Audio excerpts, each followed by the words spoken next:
Hello everyone, Radhe Radhe. कैसे हैं आप लोग? आई होप आप लोग बहुत अच्छे होंगे। मैं भी ठीक ठाक हूँ, बच्चे भी स्वस्थ हैं, मस्त हैं। आपके आशीर्वाद से, ईश्वर के आशीर्वाद से मिल रही हूँ आपसे। 6 जनवरी की मॉर्निंग में स्वागत कर रही हूँ आपका अपने चैनल वर्णित शिवाय ब्लॉग्स में। जैसा कि ठंडी बेहद ही होने लगी है, बहुत ही बढ़ती जा रही है ठंडी। और जो है तो ठंड की वजह से सब काम अस्त व्यस्त हो गए हैं।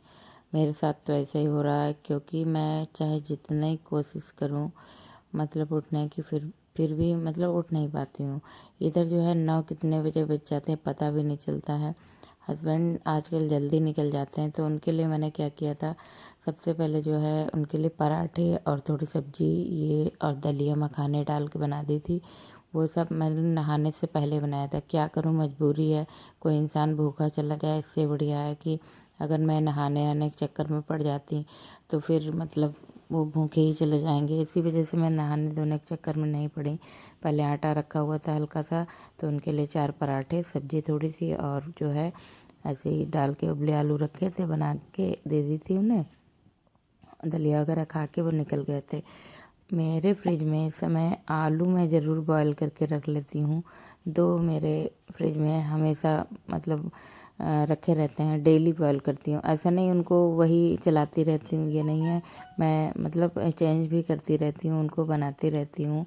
और नहीं कुछ हुआ तो शाम को अंश के लिए कुछ चाय के साथ बना देती हूँ 4-5 बजे तरफ। तो मतलब वही है कि अगर फ्रिज में आलू कटे या उबले रखे रहते तो इजी हो जाता है, इसलिए क्योंकि जो है एकदम जल्दबाजी हो तो मतलब वो आराम रहती है। इसी वजह से मैं थोड़ा जल्दी की वजह से थोड़ा सा आलू कट करके या तो उबाल के रख ज़रूर लेती हूँ, ताकि मतलब अंश के डैडी को जल्दी हो मॉर्निंग में तो वो भूखे ना जाएं।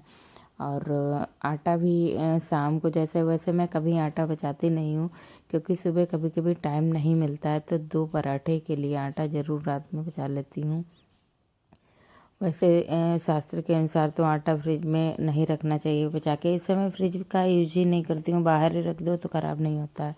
इधर जो है दोपहर की खाने की तैयारी कर रही थी, क्योंकि वो आज बोल नहीं गए थे कि आऊँगा। हो सकता है वो आ जाएं खाने के लिए। अगर आएंगे, मान लो मेरा खाना नहीं बना, तो वो गुस्सा करेंगे।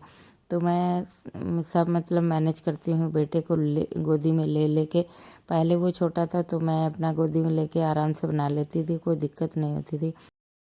अब थोड़ा दिक्कत इसलिए होती है क्योंकि हर एक चीज़ वो छूने लगता है। जैसे अभी मैं सब्जी बना रही थी, तो आप देख रहे होंगे फ्राई पैन बराबर वो छू रहा था।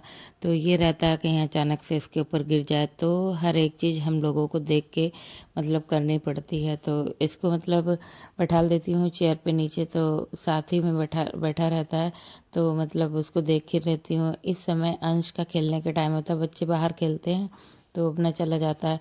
जब मैं रोटी सेक रही थी तब अंश आ चुका था, तो मतलब वो भैया को खिला रहा था थोड़ा सा। तो मैंने कहा बेटा ये कहीं तवा वगैरह छू लेगा तो दिक्कत हो जाएगी, तब तक आप इसको देखे रहो, मैं अपना काम फिनिश करती हूँ जल्दी से। तो वो मतलब अपने भाई को लेके बैठ गया, जाके उधर वाले रूम में टीवी वगैरह देख रहा है। तब तक मैं रोटी वगैरह बना के सब रख दी हूँ, किचन की क्लीनिंग भी कर दी हूँ, सब कुछ फटाफट हो जाता है। जैसे बच्चे को देखो तो काफ़ी टाइम लगता है, और बच्चे मतलब किसी के साथ खेलता रहता है तो इतना टाइम नहीं लगता, फटाफट से काम निपट जाता है। इधर जो है ये जब तक खिला रहा था तो मैंने सोचा कपड़े भी मेरे रखे हैं, क्यों ना वो भी फैला दिए जाएं, क्योंकि जो है वैसे भी 3-4 दिन से कपड़े मेरे तो नहीं सूखे हैं।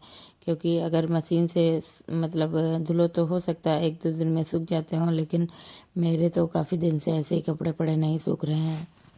तो काफ़ी कपड़े हो गए हैं, कल के भी हैं, आज के भी थोड़े। इस समय मैं कपड़े ज़्यादा नहीं धुलती हूँ, जानती हूँ सूखेंगे नहीं, तो कम से कम कपड़ों का यूज करती हूँ और कम से कम कपड़े जो है मतलब धुलती हूँ। इधर जो है कपड़े फैला के, जो आप देखो नीचे से आवाज़ आ रही है, बराबर रो रहा है, तो मम्मा मम्मा चिल्ला रहा है। तो मैंने बोला है कि ऊपर इसको थोड़ी देर ले आओ। मौसम बेहद ठंडा है, तो मतलब हवाएं चल रही ठंडी ठंडी, तो मतलब बाकी तो कान वगैरह कवर कर लेते हैं, लेकिन नाक वगैरह थोड़ी ना कवर की जा सकती है, इसीलिए थोड़ा सा इसको मैंने सोचा घुमा दूँ, उसके बाद नीचे ले जाऊँगी। बस इतने कल के और आज के थोड़े से कपड़े हैं, सिवाय के कपड़े तो सूख ही नहीं रहे बिल्कुल। कई दिनों से मतलब कपड़े ऐसे ही पड़े हैं, क्या करूं कुछ समझ में नहीं आ रहा है। जितना हम लोगों के अंदर पेशेंस होता है, इतना जो ये जेंट्स होते हैं इनके अंदर पेशेंस नहीं आता। ये लोग मतलब बहुत जल्दी इरिटेट हो जाते हैं बच्चे के साथ में। जो लेडीज़ कितना काम कर लेती है, और लेकिन अगर हस्बैंड लोगों को यानी जेंट्स को थोड़ा सा भी दे दो संभालने के लिए, मैं हर जेंट्स के लिए बात नहीं कर रही हूँ, अलग अलग होते हैं। 80% लोग तो इरिटेट होते ही होते होंगे, 20% लोग ऐसे होते होंगे जो मतलब नहीं इरिटेट होते होंगे, अपना आराम से बच्चे के साथ में भी हर चीज़ मैनेज कर लेते होंगे। लेकिन मैं अपना बता रही हूँ, मेरे हस्बैंड थोड़ी देर तक की तो खिला लेते हैं उसको, अगर वो ज़्यादा वो करता है तो उनका पेशेंस लेवल मतलब एकदम लो होने लगता है, पेशेंस नहीं बना पाते हैं। इधर जो आ गए थे तो जैसे ही ये आते हैं घर पे हॉर्न सुनता है गाड़ी का भैया, तो इनकी तरफ इतना भागता है कि मतलब डैडी आ गए, डैडी आ गए। दिन भर मैं संभालती हूँ उसको, सब कुछ मैं करती हूँ, लेकिन वो है जब ये आते हैं तो तुरंत ही मतलब उनके पास जाने के लिए दौड़ लेता है। ये मैंने एक मिक्सर मंगाया था, कॉफ़ी मिक्सर, काफ़ी पहले मंगाया था मैंने, आपके साथ शेयर नहीं किया था। काफ़ी अच्छा है ये, समझ लीजिए 2 मंथ हो गया मुझको मंगाए हुए, और मैंने कॉफ़ी कई बार बनाई लेकिन आपके साथ शेयर नहीं की। काफ़ी अच्छा है और काफ़ी कम प्राइस में मिला है ये मुझे, अंडर 200 के समथिंग मिला था। तो मतलब काफ़ी अच्छा, कई दिनों से चल गया। सिर्फ इसमें कॉफ़ी आप बना सकते हो, काफ़ी अच्छा है, मुझे तो काफ़ी अच्छा लगा। मैंने मीशो से ऑर्डर किया था। ऐसी कई चीज़ें हैं ऑर्डर की हैं लेकिन मैंने आपको दिखा नहीं पाई हैं। इधर जो है कॉफ़ी बन गई, मुझे झाग वाली कॉफ़ी काफ़ी अच्छी लगती है, ऐसे दूध में ऐसे बना के कॉफ़ी नहीं अच्छी लगती। तो हस्बैंड आ चुके थे तो उनके लिए और हम तीनों के लिए, अंश के लिए और अपने लिए कॉफ़ी ले आए थे थोड़ी देर के लिए। शिवाय बराबर इधर टीवी की तरफ देख रहा था। ये लोग कुछ मतलब इसमें म्यूजिक चल रहा था, सौरभ जोशी का ब्लॉग चल रहा था, तो मतलब वही तो ये मैं इंजॉय कर रहा था। तो इधर जो है मैं हस्बैंड से कह रही थी अपनी सेविंग तो करा लो कम से कम, तो बोले टाइम ही नहीं मिलता। तो मैंने कहा अपने आप कर लिया करो, तो वो अपने आप सेविंग कर ही नहीं पाते हैं, तो इसलिए उनको टाइम नहीं मिल रहा था। कभी टाइम मिलता है तो कभी मतलब ट्यूसडे पड़ जाता है तो उस दिन नहीं कराते हैं, सैटरडे थर्सडे, इस वजह से थोड़ा मतलब। और इनका तो दाढ़ी जैसे दुनिया की 8वां अजूबा है, इनके बाल नहीं वाइट है, मतलब दाढ़ी इनकी वाइट है एकदम से, जब भी निकलती तो वाइट ही निकलती। तो मैं कहती हूँ आपकी दाढ़ी पता नहीं कैसी निकल रही है, तो कभी कभी मैं इनको चिढ़ा देती तो गुस्सा भी हो जाते हैं बहुत। इधर जो है शिवाय के लिए थोड़ी सी दलिया बना रही हूँ क्योंकि आज आलू भरे पराठे बनने को हैं। अंश का मतलब ऑर्डर है आलू भरे पराठे बनाओ। हस्बैंड जी बोले कि मैं नहीं खाऊंगा, इस समय आलू मूंगफली वगैरह ले आते हैं, मैं इनसे मना करती हूँ आप लोग लाया करो तो आप लोग खा लिया करो, मेरे सामने मत खाया करो। मूंगफली मुझे अच्छी लगती है, मूंगफली काफ़ी वेट भी बढ़ाती हैं, तो लेकिन क्या करूँ, मन ही नहीं मानता। जब आते हैं तब बोलते हैं अरे खा लो, देखा जाएगा, जैसी हो ठीक हो, मतलब इस तरीके से। तो मुझे पता है इस समय मेरा वेट बहुत ही ज़्यादा हो रहा है, क्या करूँ कुछ समझ में नहीं आ रहा है। इस समय ना तो एक्सरसाइज कुछ कर पा रही हूँ, शिवाय की वजह से इतना ही काम ही हो जाता है, वो भी बहुत मतलब है। कोशिश करती हूँ कि जैसे सिवाय थोड़ा सा सोने लगे मॉर्निंग में तो मतलब अपना मॉर्निंग में कर लूँ, और मेरी सिस्टर कहती है मॉर्निंग में नहीं कर पाती तो अपना इवनिंग में कर लिया करो, कोई दिक्कत नहीं है। इवनिंग में भी तो बिल्कुल टाइम नहीं मिलता क्योंकि वो अंश के सर आते हैं तो वो अपना वर्क करता है, उसके बाद अंश के सर आ जाते हैं तो शाम को खाने का टाइम हो जाता है। मतलब मैं इसके लिए टाइम निकालूंगी, अभी काफ़ी ठंड हो रही है, सोचूंगी मतलब अभी तो मैं खाने पीने में भी कुछ नहीं अवॉइड कर रही हूँ क्योंकि शिवाय को फिट कराती हूँ इसकी वजह से। तो मतलब वही लग रहा है कि पता नहीं मेरा वेट कम होगा कि नहीं होगा। इधर जो है लाइट चली गई थी, अंश बोला कि जो है धनिया की हरी चटनी पीस देना मम्मा, तो मैं वही तैयारी करके रखे दे रही हूँ, हो सकता आ जाए लाइट, अगर आ जाएगी तो पीस दूँगी। सिल जो है मेरे पास है लेकिन ये इधर मैंने रख दी है अंदर साइड में, ये सिल मैंने तब से अंदर रख दी जब से शिवाय होने वाला था, थोड़ा कम दिनों का था तो मैं बैठ के नहीं इतना काम कर पाती थी। तब भी जैसे जब से डॉक्टर ने मना किया था तो मैंने जो है सिल पे पीसना सब कुछ बंद कर दिया था। पहले मेरे यहाँ घर पे सब्जी भी सिल के मसाले की पिसी ही खाई जाती थी क्योंकि हस्बैंड जो है मतलब थोड़ा सा वो करते थे, मैं तो अपना कट वट करके कैसे भी बना लूँ, मैं कैसे भी खा लेती हूँ, मुझे कोई दिक्कत नहीं। और मुझे मसाले पिसे मसाले की सब्ज़ी से कटे मसाले की सब्ज़ी ज़्यादा पसंद आती है। लेकिन अपने जो है चीज़ों को जो मतलब छोड़ना पड़ता है, सब अपनी फैमिली के अकॉर्डिंग करना पड़ता है। जो हस्बैंड को पसंद हो वो करें, मतलब तो हम लोग अपनी चीज़ें, शौक, खाने के शौक, ये सब कुछ भूल जाते हैं जब ससुराल आते हैं। तो ऐसी कई चीज़ें हैं जो मैं नहीं खाती थी या खाती थी, सब कुछ खाने लगी। सब कुछ जो है मतलब वो होने लगा। अब क्या करूँ, कुछ सब ठीक ही है। बहरहाल इधर जो है शैतानी कर रहा था, भैया चिल्ला रहा था, मम्मा के पास जाने के लिए आ गया था। Hello everyone, Radhe Radhe everyone, Radhe Radhe बोलो, बोलो राधे राधे, राधे राधे हैंड जोड़ के बोलो, राधे राधे बोलो, राधे राधे हैंड जोड़ करके, हैंड जोड़, राधे राधे, राधे राधे, जय श्री कृष्णा, जय श्री कृष्णा। क्लैप क्लैप करके दिखा दो, clap clap clap clap clap clap. इधर कई सारे वर्ड बोलना भी सीख गया है और कुछ एक्टिविटी भी करना सीख गया है, जैसे राधे राधे है, क्लैप क्लैप है। और डांस तो मतलब जहाँ भी ज़रा सा भी गाना चलेगा तुरंत ही डांस करने लगता है। वन अगर कहो तो वन मतलब फिंगर दिखाता है। इस तरीके से थोड़ी थोड़ी एक्टिविटी सिखा रही हूँ। अभी 10 मंथ का कंप्लीट हुआ है और जो है धीरे धीरे हो जाएगा।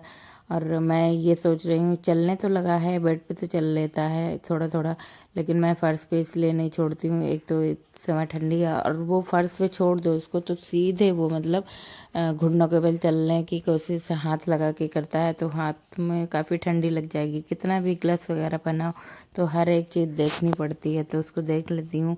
इसी वजह से मैं उसको नीचे नहीं छोड़ती। अभी काफ़ी बीमार हो गया था, मतलब उसको तो दिक्कत होती है, प्लस मुझको भी बहुत समस्या हो जाती है उसको लेके बैठो, मतलब इस वजह से। तो पहले तो ये है कि बच्चों को दिक्कत ना हो, दूसरी बात है काम तो अलग की बात है। चलो बच्चा बीमार है तो कुछ भी खा लिया गया, कोई दिक्कत नहीं है, इसीलिए मैं थोड़ा अवॉइड करती हूँ कि ठीक ठाक सब रहें तो सही रहेगा। इधर जो है शिवाय के लिए दलिया भी कंप्लीट बन गई थी, तैयार हो गई थी। इधर चटनी की सारी व्यवस्था हो गई थी, भरता भी बन गया था आलू का। और जो है मैं सीधे जो भी जितने भी सिंक में बर्तन वगैरह थे सब कुछ मैंने धुल के पूरा किचन यानी क्लीन कर लिया था। उसके बाद अब आ गई हूँ पराठा बनाने के लिए। तो अंश को बिल्कुल रहा नहीं जा रहा है, बिल्कुल वो मतलब वो जल्दी जल्दी बने वो मैं खा लूँ। उसको पराठे मतलब ये चीज़ें काफ़ी पसंद है, जैसे राजमा छोला है, पनीर है, आलू की सब्जी है रसीली, मतलब सूखी इतने नहीं प्रेम से खाते हैं, रसे वाली ज़्यादा प्रेम से खाता है। मतलब तो पीछे आगे पीछे लगा है, मम्मा ये डाल के बनाओ, वो डाल के बनाओ। तो आलू भुजिया निकाल रहा है, कह रहा है मम्मा आलू भुजिया डाल के पराठे बनाओ। तो मतलब वो हमको एक ना एक कलाकारी बताता ही रहता है, तो उसके अकॉर्डिंग बना देती हूँ। मैंने कहा पहले डैडी के लिए 2 पराठे प्लेन बना दूँ, वो 2 ही खाएंगे, ज़्यादा खाएंगे नहीं, बोल रहे हैं। पहले मना कर दिया था कि खाना नहीं खाऊंगा, फिर बोले कि अभी क्योंकि आज दोपहर में खाना खा गए थे वो, इसी वजह से वो मना कर रहे थे। लेकिन फिर बोले अगर ये चटनी पिसेगी हरी वाली तो मैं 2 पराठे खा लूँगा, तो उनके लिए पहले सादे 2 पराठे बना दूँगी, फिर अंश के लिए 2 बना दूँगी जैसे अंश बताएंगे। इधर जो है वो हमसे बस बराबर ये फरमाइश कर रहा था, मम्मा जो है बना दो आलू भुजिया डाल के, तो मैंने कहा ठीक है बना रही हूँ। तो 2 उनके लिए पराठे बना दिए थे। ये जो है मैंने कहा अपने डैडी को गरम गरम दे आना जाके पहले, और फिर मैं जो है बना दूँगी तुम्हारे लिए। तो बोला ठीक है अच्छा दे देना। तो हमने कहा लाइट नहीं आ रही, सिल तो मैं निकाल नहीं पाऊँगी, कैसे पीसूँगी इस पर। तो बोले कि ठीक है छोड़ दो ऐसे, अचार दे देना है मैं खा लूँगा तब तक की। फिर आंवले का अचार जो है वो मतलब उनके लिए दे दिया था एक पराठा। इधर अचार बनाना चाहती हूँ मूली गाजर का, गोभी का, बहुत अचार बनते हैं, सब कुछ है। बस ये है कि मैं पहले तो बनाती थी अपने टिफ़िन में ले जाती थी स्कूल वगैरह, तो जब मैं अपना लंच करती थी साथ में बैठ के तो एक दूसरे को शेयर करती थी, तो मेरा सब हो जाता था ख़त्म अचार। और इससे बाहर मैं कहीं जाती तो हूँ नहीं, घर पे कोई खाता नहीं, ना तो अंश खाते हैं ना तो उनके डैडी गाजर मूली गोभी का अचार खाते हैं, मिक्स वाला भी नहीं खाते। अंश तो बहरहाल मिक्स वाला खा लेता है, लेकिन आम का ही जो आता है मिक्स और मिर्च वगैरह का वही खाता है, दुकान का जो होता है वो खाता है, घर का बना नहीं खाता है। तो इसीलिए मैंने इस बार कुछ भी नहीं बनाया। प्लस समस्या थी उसकी मतलब समय की भी, सिवाय छोटा इस वजह से, और प्लस खाने वाला भी कोई नहीं है, इसी वजह से मैंने बनाई नहीं। कोई भी अचार नहीं बनाया, सिर्फ मम्मी के यहाँ से आम का अचार आया था और आंवले का अचार थोड़ा पिछले साल का ही रखा है, तो वही चल रहा है इस बार भी। तो मतलब आंवले का भी कोई नहीं खाता। अंश तो बिल्कुल नहीं आंवले का खाता, इनके डैडी ही खाते हैं। तो उसी के साथ में आंवले का अचार के साथ में इनको पराठे दो दे दिए थे। अंश दे आया था, अब अपने पराठे के इंतज़ार कर रहा है जो मैंने आलू भुजिया डाल के बनाए हैं। बस पूरा दिन हम लोगों का किचन में ही जाता है, क्या करूं, और दिन ऐसे निकल जाता, कुछ भी काम नहीं हो पाता है और पता ही नहीं चलता, दिन बहुत छोटा होता है। इसी वजह से इधर जो है पराठे तैयार हो गए थे अंश के। मैं नहीं खाती हूँ पराठे वगैरह, बहुत अवॉइड करती हूँ, इसलिए कभी कभी खा लेती हूँ, आधा मन ही नहीं मानता है, इसकी वजह से आधा वगैरह, आधा या एक पराठा खा लिया तो खा लिया, नहीं तो नहीं खा। अभी मैंने मूंगफली वगैरह खाई थी, इसी वजह से नहीं खाऊंगी आज। इधर जो है मैं मटर लेके बैठ गई थी। मटर जो है मतलब अपना छील छिला के रख लूँगी। मटर की जो केवल मटर की सब्ज़ी बनती है वो वाली बनाना चाहती हूँ। इस दिन 2-3 दिन से मैं ये कर रही हूँ, थोड़ी सी हर सब्ज़ी, जितनी भी सब्ज़ियाँ हैं घर पे, वो सब डाल के मैं अपने लिए ऐसे ही मतलब हल्का सा ऑयल 2-3 बूंद ऑयल डाल के इसमें जीरा चटका लेती हूँ। उसके बाद मैं ऐसे भर के सब्ज़ी बनाती हूँ अपने लिए, और एक रोटी के साथ में दोपहर का खाना वही खा रही हूँ। और डाइटिंग जो है स्टार्ट तो कर रही हूँ, देखिए वज़न कम होगा कि नहीं। मुझे तो नहीं लग रहा वज़न कम होगा, लेकिन फिर भी अपनी तरफ से कोशिश करूँगी, क्योंकि अब शिवाय को थोड़ा सा ऊपर का भी खिलाती हूँ थोड़ा बहुत। तो अब देख रही हूँ, हो जाएगा तो ठीक, नहीं होगा तो देखा जाएगा फिर। इधर जो है मटर वगैरह छील के सुबह की तैयारी कर ली, पालक वगैरह काट के रख ली थी, सुबह की तैयारी कर रही हूँ। बस आज की पूरी दिनचर्या आपके साथ यही रही। मिलूंगी आपको अगले ब्लॉग में एक नई दिनचर्या के साथ में। अपना ध्यान रखिए, अपनों का ध्यान रखिए, स्वस्थ रहिए, मस्त रहिए। आप इतना कीमती वक्त निकाल के मेरी वीडियो को देखने आते हैं, उसके लिए तहे दिल से आपका आभार प्रकट कर रही हूँ। वीडियो अच्छा लगा हो तो लाइक करिएगा, चैनल पर नए हैं तो सब्सक्राइब कर लीजिएगा। मिलूंगी आपसे अगले ब्लॉग में। Thanks for watching guys, thank you so much everyone. Radhe Radhe.